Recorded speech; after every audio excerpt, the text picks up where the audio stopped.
The risks are known, but there's a greater concern. The economies of Zimbabwe, Angola, Mozambique and the DR Congo are under pressure because of the collapse of commodity prices, and economic growth has plummeted. All of these are SADC countries. I can't imagine a European Union having a Greece crisis or a Portuguese crisis and a Spanish crisis, and most people don't even talk about it. It's like, whatever.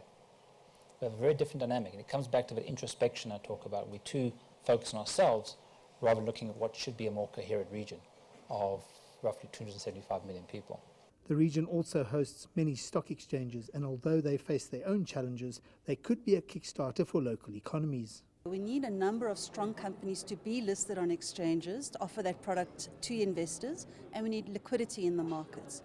So today, in the biggest 23 African stock exchanges, we only have cumulatively around 1,600 companies listed, which is very little. By comparison, the London Stock Exchange has over 2,300 odd companies listed. So there's a lot of work for us to do to make sure that our large corporates get to the point where they are able to list and offer that to investors. The opportunities appear boundless. The continent has a huge and young population, which could double up as a labour force and a potential market. And while many resource-dominated economies are in the doldrums, the cycle will turn.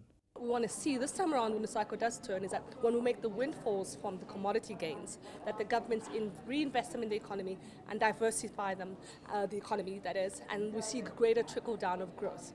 For the other economies, similar conversations are happening around market opportunities. I've been in Lagos recently, and we have similar discussions in Lagos as we do in Johannesburg. The issues about how do we innovate and invest in innovation so that we actually look at the risk of being irrelevant. And when we do that, we find that you come up with greater solutions about doing business differently, engaging the market differently, coming up with the right solutions that's linked to consumers. Sometimes you have to look at a situation from a different perspective and not look at the risks, but perhaps look at the opportunities that those risks present. I'm Angelo Coppola for CCTV in Sandton, South Africa.